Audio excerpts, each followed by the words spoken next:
Yo guys, it's me Taz back in My Hero, and we've got some juicy information today. I said in yesterday's video also that the bunch of emblems that we had at the start of this game when it released, the bunch of leaked characters that we all knew about, is coming to an end with Monoma being the final character next season. And all these other leakers, bro, they're panicking, but no, not Taz, because he's got another image or a new set of characters that have been, you know, sitting in the files for just as long as some of these other characters. The order that they are placed in is based off how much data they have in the files. I'm gonna explain it a bit more in this video, but if you lot enjoy, or if this video is convenient for you, if it helps out, then please drop a like, subscribe as well, comment down below. It really does help out a lot with this channel, man. And I know I tell you lot in every video I say the same thing, but I mean it, bro. Please don't forget to leave a like at least. Anyways though, enough of me yapping. Let's get on into this character emblem sheet. It's not an emblem sheet, but it's basically just the next characters based off information. So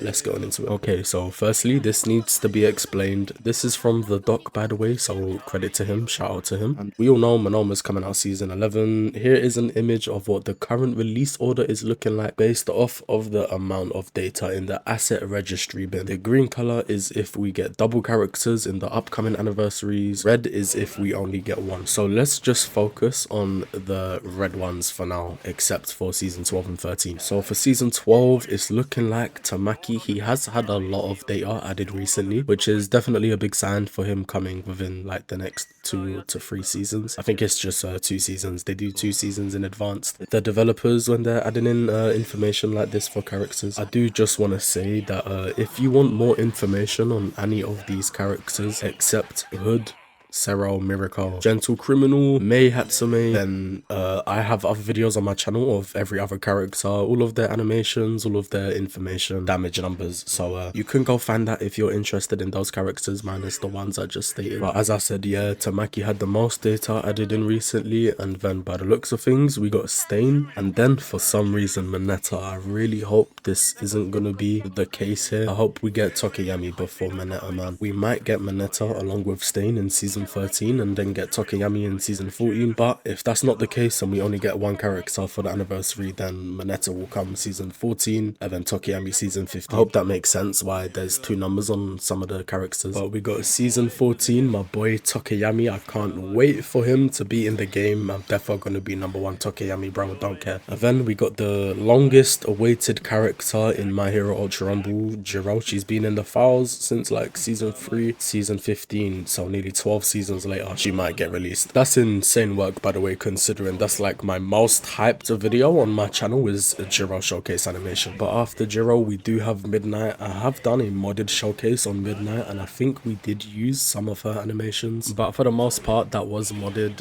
Season 17, we got Mei Hatsume. I think I'm saying it right. That's like the gadget girl who helps out Deku and all the other heroes with their like hero suits and tech and stuff. She's really good in Once Justice 2. She got some really good combos. Plus Ultra 1 is overpowered, man. Season 18, which could be anniversary 3 or the half anniversary. And if we do get 2 characters, it will be Gentle Criminal as well, along with Mina. If not, we'll get Gentle Criminal in season 20. We'll get Miracle on season 21. Sero in season 22 and Hood in season 23. Now, I've got a little point I want to make here as well. If we go back to the start to season 12 and we look at each character, Tamaki, Stain, Mineta, Tokiyami, Jiro, Midnight, Mei Hatsume, Mina, Gentle Criminal as well. All of their animations will be ported over from Once Justice 2. So it's really easy for the devs to make these characters, basically. However, when it comes to Miracle, Sero and Hood, these are like My Hero Ultra Rumble original characters. There's no other animations in any other game where they can really put it over into this engine. So they're effectively like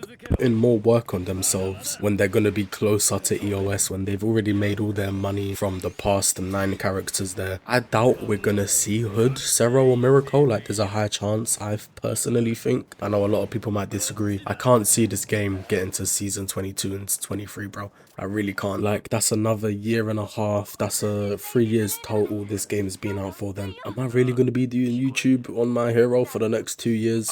I don't know, bro. I don't want to sound ungrateful and say no, but like I can't see myself doing that, bro. and I just don't think the game's gonna last that long anyway. Okay, I'm kind of going off topic, but you know, there is data for these characters, so who's to say that they aren't gonna eventually be in the game? So don't listen to Taz. Taz is just being a fucking mag. Right, I'm going way off topic. That is really all I have to say for this video though. I hope you lot enjoyed ini. Leave a like on the vidini, bro. I think most of you lot know what I'm saying there. This is basically our own language now. Thank you lot for watching, bro. Subscribe if you're not subscribed as well. Have a good day, guys. It's been Taz. We'll be streaming later. Got an announcement in stream too, so make sure you're there. But anyways, yeah, that's it. Catch you lot later. Goodbye.